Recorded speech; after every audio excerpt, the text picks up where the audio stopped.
Welcome to Volume and Vision. Let me ask you something. How many times have you told yourself, tomorrow, I'll change everything? Tomorrow, you'll wake up early. Tomorrow, you'll start exercising. Tomorrow, you'll study seriously. Tomorrow, you'll stop wasting hours on your phone. Tomorrow, you'll finally work on that dream you keep thinking about. And then tomorrow arrives. You wake up late. You check your phone for just 5 minutes. Those 5 minutes become 30. Then you tell yourself, it's okay. I'll start properly from tomorrow. And somehow, tomorrow keeps moving further away. But here's the strange thing. Most people don't fail because they are lazy. They fail because they try to change their entire life overnight. They create a huge plan, demand perfect discipline from themselves, and expect dramatic results almost immediately. And when that doesn't happen, they quit. But what if real transformation doesn't begin with a massive decision? What if it begins with something so small that you almost feel embarrassed by it? Imagine a young man named Arjun. He wasn't failing at life. He wasn't particularly successful either. He was simply stuck. Every night, he would sit on his bed with his phone in his hand and think about everything he wanted to accomplish. He wanted to become healthier. He wanted to build a successful career. He wanted to read more. He wanted to learn new skills. He wanted to become financially independent. He had goals everywhere, but his days looked almost exactly the same. Scroll, delay, procrastinate, feel guilty, promise to change, sleep, repeat. One night, after another wasted evening, Arjun finally asked himself a brutally simple question. If I already know what I should be doing, why am I still not doing it? That question changed the direction of his life. Because the problem wasn't that he didn't know his goals.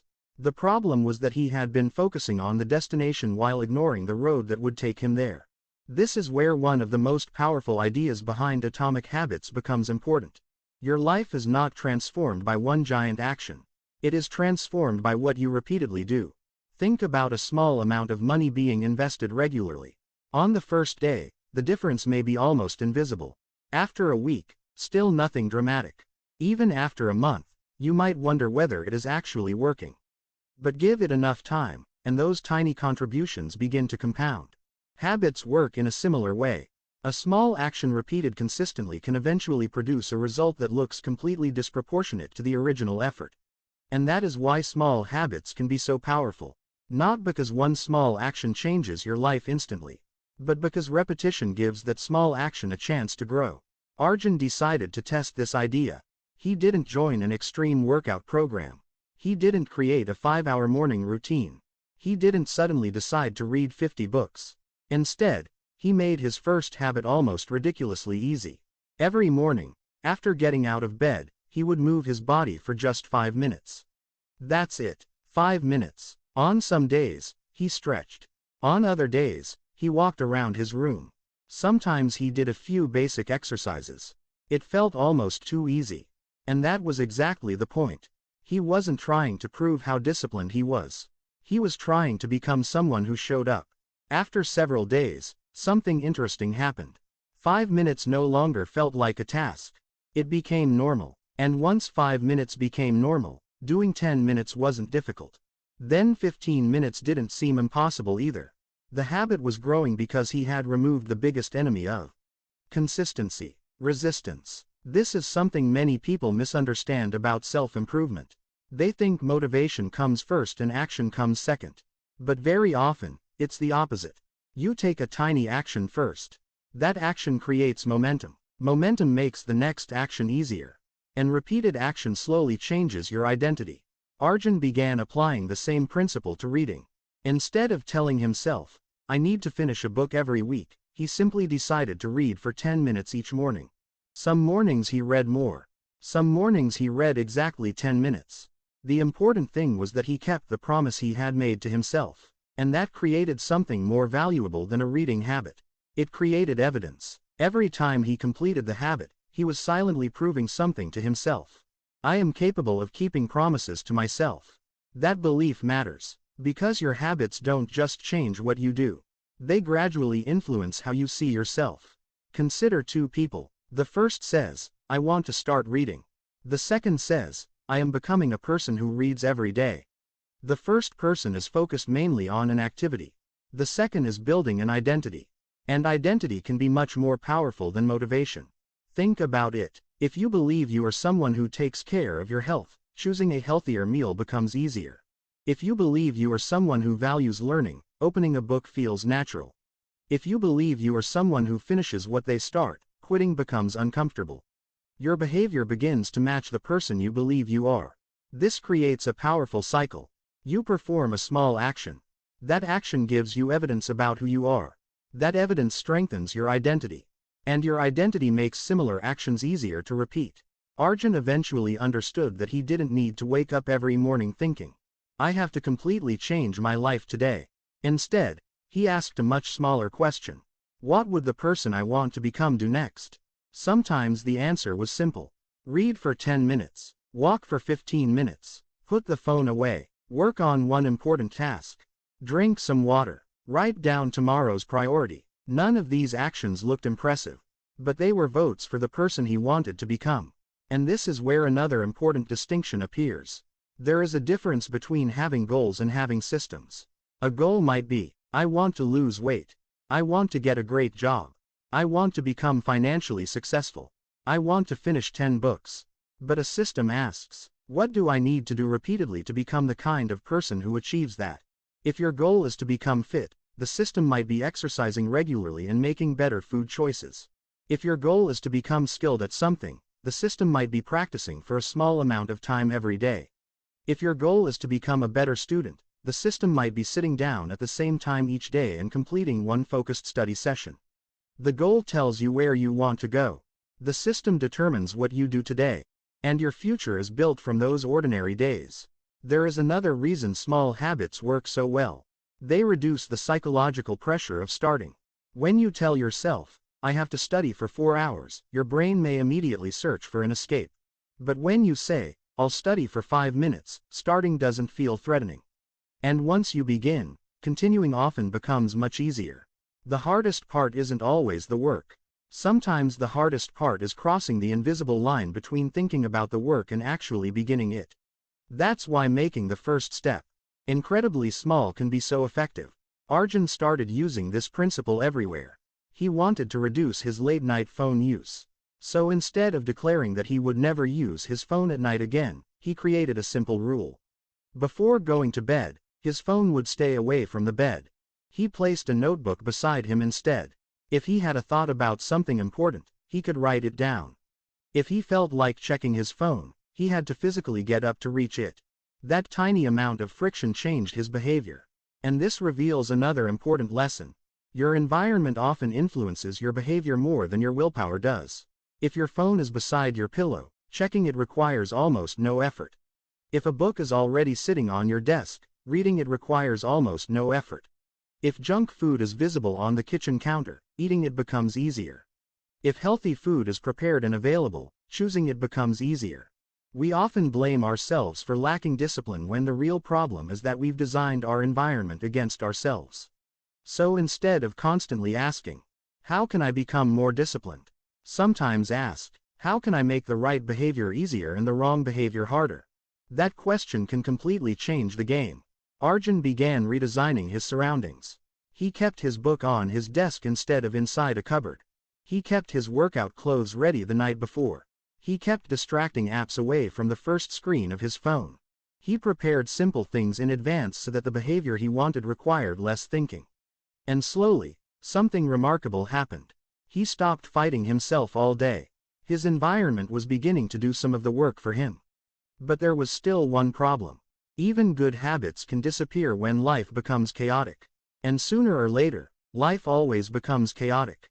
There will be weddings, exams, deadlines, travel, family responsibilities, bad moods, unexpected problems. A perfect routine is impossible. So Arjun created another rule for himself. Missing once was an accident. Missing twice was a warning. He didn't demand perfection. If he failed one day, he simply returned the next day. This mattered because one missed day can easily become a missed week. You skip one workout, then you feel guilty. Because you avoid thinking about it. Then another day passes, then another, and suddenly, the habit you spent weeks building has disappeared. The solution isn't to become perfect. The solution is to return quickly. Because consistency doesn't mean never falling off the path. It means learning how to get back on the path. And that idea became one of the most important changes in Arjun's life. He stopped measuring success by how perfect his routine looked. Instead, he measured success by how quickly he recovered. A bad day no longer meant, "I've failed." It meant, "Tomorrow is my opportunity to restart." And that small mental shift removed a huge amount of guilt from his life. He was finally beginning to understand something that most people discover far too late. You don't need to become a completely different person tomorrow. You only need to make the next decision slightly better than the previous one. One better decision, then another, and eventually, those decisions begin to look like a completely different life. But there is a deeper question. If small actions are so powerful, how do we actually make those actions stick? Because knowing what to do is not the same as doing it. Most of us already know what would improve our lives. We know we should exercise. We know we should study. We know we should sleep earlier. We know we should spend less time scrolling. The problem is not information. The problem is behavior. And behavior becomes much easier to change when you understand what triggers it. Almost every habit follows a simple pattern. Something happens. That creates an urge. The urge leads to an action. And the action gives you some kind of reward. Think about checking your phone. You hear a notification. That's the signal. You become curious about what happened. That's the desire. You pick up the phone. That's the action. Then you see a message, a video, or something interesting. That's the reward. The brain learns from that experience. And the next time the same signal appears, the urge becomes stronger. This is why bad habits can become automatic. You don't consciously decide to check your phone 50 times a day. The environment keeps giving your brain reminders. So if you want to build a good habit, one of the smartest things you can do is make the signal obvious. Don't depend on memory. Don't depend on motivation. Create a visible trigger. Suppose you want to drink more water. Instead of saying, "I should drink more water," keep a bottle directly on your desk. Now the bottle becomes a reminder. Want to read every morning?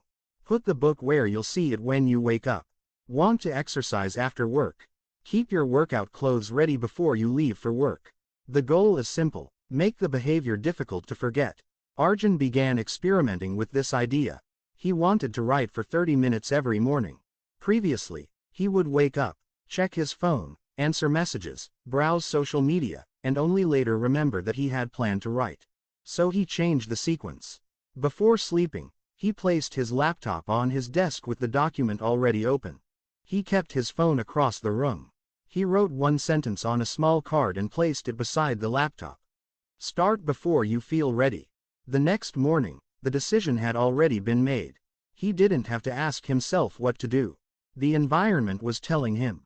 Sit down. Open the document. Begin. That small change made starting easier. But there was another problem. Good habits often feel boring at first. Bad habits are usually attractive immediately. Scrolling gives you entertainment instantly. Junk food gives you pleasure instantly. Watching another episode gives you excitement instantly. But studying, exercising, reading, or building a skill often gives you a reward much later. And the human brain naturally pays attention to immediate rewards. So if you want a good habit to become attractive, connect it with something you already enjoy. For example, imagine you love listening to your favorite music but only allow yourself to listen while exercising. Now exercise is connected with something enjoyable. Or perhaps you love drinking coffee while watching videos. Instead, you could create a rule that you enjoy your favorite coffee only while reading or studying. The activity you already enjoy becomes a bridge toward the activity you want to develop. You're no longer thinking, "I have to do this boring thing." You're thinking, "I get to enjoy something I like while doing it." This makes the behavior more appealing. And once a behavior becomes attractive, repeating it becomes easier. But attraction alone isn't enough. The habit must also be easy. This is where many people make another mistake. They design habits that are far too complicated. They want to wake up at 5 in the morning, meditate for 30 minutes, exercise for an hour, read 50 pages, study for 4 hours, learn a new skill, journal, and somehow finish everything before breakfast. The plan looks impressive, but impressive plans are not necessarily sustainable. Plans When the excitement disappears, the entire routine collapses. A better approach is to make the starting point almost ridiculously easy. If you want to start reading, begin with 1 page. If you want to exercise, begin with 2 minutes. If you want to study, open the book and solve 1 question. If you want to write, write 1 paragraph. The purpose isn't to stop after 1 page or 2 minutes. The purpose is to make starting effortless. Once you begin, you can continue. And this is one of the most useful principles for anyone struggling with procrastination. Don't focus on finishing. Focus on starting. Because starting creates momentum. Arjun tested this with his studies. Instead of telling himself, "I need to study for 3 hours tonight," he created a new rule. He only had to sit at his desk and study for 2 minutes. After 2 minutes, he was free to stop. Most of the time, he didn't stop. Why? Because the hardest part had already been completed. He had crossed the psychological barrier between intention and action. This is why tiny habits can be deceptive. They look insignificant when you start, but they can unlock much larger behavior. 2 minutes can become 20. 20 can become an hour. 1 page can become a chapter. 1 workout can become a lifestyle. 1 focused session can become a career. The small beginning isn't the final goal. It's the doorway. And once Arjun understood that, he stopped being obsessed with huge bursts of motivation. He became obsessed with reducing friction. If something was difficult to start, he asked, "How can I make this easier?" If studying required searching for notes, opening multiple websites, and finding the right chapter, he prepared everything beforehand. If exercising required deciding what workout to do, he created a simple routine. If writing required figuring out what topic to choose, he prepared tomorrow's topic the night before. Every decision removed was another barrier removed. And this principle works in the opposite direction too. If you want to stop a bad habit, increase the friction. Make the unwanted behavior inconvenient. If you spend too much time on social media, remove the apps from your home screen. If you constantly reach for your phone while studying, put it somewhere you can't easily reach. If you keep eating snacks simply because they're sitting in front of you, don't keep them within immediate reach. You don't have to win a battle against temptation every 5 minutes. You can redesign the battlefield. This is one of the biggest lessons from habit formation. Your environment can either constantly push you toward your goals or constantly pull you away from them. And sometimes, the most disciplined decision is simply creating an environment where discipline becomes less necessary. But there is something even more powerful than changing your environment. Changing the way you see yourself. Imagine someone says, "I am trying to stop wasting time." Compare that with, "I am someone who protects my time." Those statements sound similar, but they create very different identities. The first person is fighting an old identity. The second person is building a new one. And every small action becomes evidence. Every time you choose a book instead of scrolling, you're reinforcing the identity of someone who learns. Every time you complete a workout, you're reinforcing the identity of someone who takes care of their body. Every time you sit down and study even when you don't feel like it, you're reinforcing the identity of someone who can be disciplined. You don't need to convince yourself with words alone. You need evidence. Your actions become that evidence. This also explains why small failures shouldn't destroy your confidence. Suppose you miss 1 workout. That doesn't mean you're an undisciplined person. It means you missed 1 workout. There is a huge difference. Don't turn an event into an identity. Instead, return to the behavior. Arjun learned this after an especially difficult week. He had deadlines at work, family responsibilities, and almost no free time. His morning routine completely collapsed. For several days, he barely exercised. He didn't read. He didn't journal. He didn't follow his normal schedule. The old Arjun would have looked at that week and thought, "See, I can never stay consistent." But the new Arjun looked at it differently. He asked, "What caused the system to fail?" That question was much more useful. He discovered that his routine had depended too heavily on having peaceful mornings. When life became unpredictable, the system had no backup plan. So he created one. If he had a normal morning, he would follow the full routine. If the morning became chaotic, he would do the smallest version. 5 minutes of movement, 1 page of reading, 2 minutes of planning. It wasn't perfect, but it kept the identity alive. And this is important. A sustainable system should have a minimum version. Because life will not always cooperate with your plans. You need a routine that can survive bad days. Anyone can follow a perfect routine on a perfect day. The real test is what happens on an ordinary, messy Tuesday. That is where habits become real. Arjun also started tracking some of his habits. Not because he wanted to become obsessed with numbers, but because what gets measured becomes visible. He kept a simple calendar. Every day he completed his important habit, he marked it. Soon, he had a chain of successful days. That chain created a strange psychological effect. He didn't want to break it. But tracking wasn't about perfection. It was about awareness. If he noticed that he had skipped reading 3 times in a week, that was useful information. Maybe the time was wrong. Maybe the book was too difficult. Maybe his phone was too distracting. Maybe the habit was too large. Tracking helped him identify the problem. And that's a much healthier way to think about self-improvement. Don't ask, "What's wrong with me?" Ask, "What is wrong with my system?" That single question can save you from years of unnecessary self-criticism. Because behavior is often a design problem. If your study system consistently fails, redesign it. If your workout routine is too difficult, simplify it. If your morning routine keeps collapsing, shorten it. If you constantly lose focus because of your phone, change the environment. You don't need more guilt. You need better systems. And eventually, Arjun discovered another important truth. Habits become stronger when the people around you support them. Think about how much easier it is to exercise when your friends exercise. How much easier it is to study when everyone around you is studying. How natural healthy eating becomes when your household regularly eats healthy food. We are social creatures. We naturally imitate the behavior of the people around us. So if you want to change your habits, look at your environment and ask, what behavior is normal here? Because what feels normal often determines what you do. If everyone around you stays up until 2 in the morning, sleeping early may feel strange. If everyone around you constantly complains, optimism may feel unusual. If everyone around you is learning, building, and improving, growth starts to feel normal.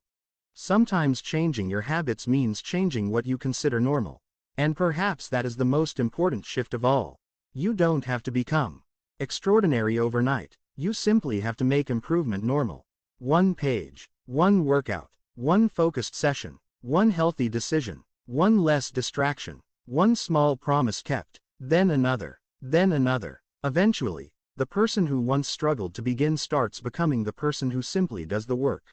And from the outside, people may call it sudden success. But you'll know the truth. It wasn't sudden. It was built quietly, 1 ordinary decision at a time. But there is one final idea that can completely change the way you approach habits. You have to stop thinking of habits as something you force yourself to do. Think of them as votes for the person you are becoming. Every action is a small vote. When you study instead of scrolling, you are voting for the identity of a learner. When you exercise even for a few minutes, you are voting for the identity of a healthy person. When you keep a promise you made to yourself, you are voting for the identity of a reliable person. One action won't completely transform you. But one action repeated hundreds of times can change the story you tell yourself about who you are. And once that story changes, your behavior starts changing with it. This is why transformation can feel almost invisible while it is happening. For weeks, you may feel like nothing is changing. You study every day, but you're still not an expert. You exercise regularly, but you don't suddenly look completely different. You save money, but your bank balance doesn't immediately become impressive. You work on your skills, but nobody notices. This is where many people quit. They mistake the absence of immediate results for the absence of progress. But progress often exists long before it becomes visible. Think about a seed buried beneath the soil. For days, you see nothing. From the surface, it looks like nothing is happening. But underneath, roots are developing. Then one day, a tiny green shoot appears. You might think the plant suddenly grew. It didn't. The growth was happening long before you could see it. Your habits work in much the same way. The effort you make today may not reward you today. But that doesn't mean the effort was wasted. Your job is to keep giving the process enough time to work. And this is where patience becomes a superpower. We live in a world that constantly promises instant results. Instant entertainment, instant information, instant food, instant communication. And because we are surrounded by instant rewards, we start expecting instant transformation too. But meaningful change rarely works that way. Skills take time, health takes time, relationships take time, careers take time, confidence takes time, and habits take time. The goal isn't to become obsessed with how quickly you can transform. The goal is to create a process you can actually continue. Arjun eventually realized that the most important question wasn't, how much did I accomplish today? It was, did I show up today? Because showing up is what keeps the system alive. There were days when he had incredible productivity. He completed everything on his list and felt unstoppable. But there were also days when almost nothing went according to plan. On those days, his goal became much smaller. Just don't disappear. Read one page, write one sentence, walk for 5 minutes, review one concept, do one useful thing. That was enough. Because the purpose of a tiny habit isn't always to produce a huge result that day. Sometimes its purpose is simply to protect your consistency. And consistency creates momentum. Momentum creates confidence. Confidence makes action easier. Action creates evidence. And evidence strengthens identity. The cycle continues. But there is another trap you need to watch out for. Sometimes we become addicted to planning instead of doing. We download productivity apps. We create beautiful schedules. We buy notebooks. We watch videos about discipline. We organize our workspace. We research the perfect method. And after all that preparation, we feel productive. But nothing has actually changed. Planning can feel like progress because it gives you the emotional satisfaction of moving forward without the discomfort of doing the work. At some point, you have to close the video. Close the app, put the notebook down, and begin. The perfect system is useless if you never use it. A simple system that you actually follow is far more powerful. So if you're listening to this and thinking about changing your life, don't create a 20-step plan tonight. Choose one behavior. Just one. Make it small. Make it obvious. Make it easy. And connect it to something you already do. For example, after I brush my teeth in the morning, I will read one page. After I finish my morning tea, I will study for 5 minutes. After I close my laptop at the end of the day, I will walk for 10 minutes. After I sit on my bed at night, I will write down tomorrow's most important task. The action itself isn't complicated. What matters is the connection. Your existing routine becomes the trigger for the new routine. And once the behavior becomes automatic, you can gradually increase it. This is how you build without overwhelming yourself. Start small, repeat, stabilize, then expand, not the other way around. Arjun also learned that habits should evolve. A habit that works today may need to change tomorrow. When he first started exercising, 5 minutes was enough. Later, he needed a bigger challenge. When he first started reading, 10 minutes was enough. Eventually, he naturally began reading longer. The goal isn't to stay tiny forever. The goal is to make the beginning tiny enough that consistency becomes possible. Once consistency is established, growth can follow. This is important because there is a difference between making something easy and making it effortless forever. You want the starting point to be easy. But as you improve, the challenge should gradually increase. Otherwise, you stop growing. Imagine someone who has been studying the same easy material for months because it feels comfortable. They're consistent, but they're not progressing much. A good habit should eventually stretch you. Once the behavior becomes normal, raise the standard slightly. Learn something harder, exercise a little longer, read something more challenging, take on a more difficult project. The habit creates the foundation. Progress comes from gradually building on that foundation. And this brings us back to the beginning. Remember Arjun, the person who once spent his nights scrolling and telling himself that tomorrow would be different. His life didn't change because one morning he suddenly became extremely disciplined. There was no magical day, no dramatic transformation, no moment when everything became easy. His life changed through hundreds of ordinary moments. He put the phone down. He read a page. He exercised for 5 minutes. He worked when he didn't feel motivated.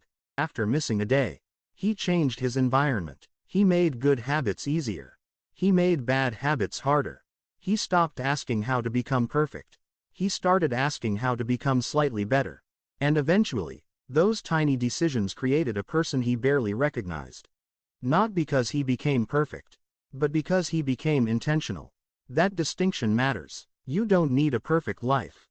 You need a direction. You don't need perfect discipline. You need a system that makes good behavior easier. You don't need massive motivation. You need a small action you can repeat. And you don't need to change everything at once. You need to change something. So now think about your own life. What is one habit you have been postponing? Maybe you've wanted to start exercising. Maybe you want to study consistently. Maybe you want to read. Maybe you want to learn a skill. Maybe you want to wake up earlier. Maybe you want to spend less time on your phone. Don't ask yourself how you can completely transform your life. Ask a smaller question. What is the smallest version of this habit I can do today? If you want to exercise, do 2 minutes. If you want to read, read 1 page. If you want to study, solve 1 question. If you want to write, write 1 sentence. If you want to clean your room, clean 1 small area. If you want to learn a language, learn 1 word. Then do it again tomorrow. And the day after that. Don't underestimate the power of something because it looks small. A single brick doesn't look like a building. But buildings are made from bricks. A single decision doesn't look like a transformed life. But transformed lives are made from repeated decisions. Your future self is being built by what you repeatedly do today. So be careful about the habits you practice. Because eventually, your habits practice you back. They become automatic. They become part of your routine. And eventually, they become part of your identity. The person who repeatedly chooses learning becomes a learner. The person who repeatedly chooses discipline becomes disciplined. The person who repeatedly chooses action becomes someone who takes action. And the person who repeatedly keeps promises to themselves becomes someone who trusts themselves. That final point may be the most powerful of all. Self-confidence isn't always something you find. Sometimes you build it. Every promise you keep tells your brain, I can trust myself. Every promise you repeatedly break tells a different story. So start making smaller promises. Promises you can actually keep. Don't say, from tomorrow, I'll study 6 hours every day. Say, tomorrow, I'll sit down and study for 10 focused minutes. Then keep that promise. Don't say, I'll completely stop using social media. Say, during my first study session, my phone stays away from me. Keep that promise. Don't say, I'll become a completely different person. Say, today, I'll take 1 action that the person I want to become would take. Keep that promise. Then repeat. That is how trust is built. Quietly, without applause, without anyone watching. And months later, you may look back and realize that the biggest change wasn't your body, your career, your income, or your achievements. The biggest change was the person you became while working toward them. That is the real power of small habits. They don't simply help you achieve goals. They help you become someone capable of achieving those goals. So don't wait for Monday. Don't wait for the new year. Don't wait for motivation. Don't wait until your life becomes easier. Start where you are. Use what you have. Take the smallest useful action you can take right now. Because your next 5 minutes may not seem important. But your life is made from moments exactly like those. And someday, when you look back, you may realize something surprising. Your life didn't change in one giant moment. It changed every time you chose the better action when nobody was forcing you to. Every time you started again. Every time you chose progress over perfection. Every time you decided that one small improvement was better than another day of waiting. So, start small. Make it obvious. Make it easy. Repeat it. And give it time. Because the person you want to become is not somewhere far away. You are building that person right now. One choice. One action. One habit at a time. Thank you for spending these minutes with Volume and Vision. If this summary gave you even one idea that you can apply to your own life, don't let it remain just another video you watched. Choose one small habit today. Start ridiculously small, and then come back tomorrow and do it again. Because knowledge only becomes valuable when it changes what you do. If you enjoyed this video, subscribe to Volume and Vision for more powerful ideas from books that can help you think better, work smarter, and build a better life. Until the next one, remember, you don't have to change your entire life today. Just make your next choice a little better than the last. And let those small choices compound.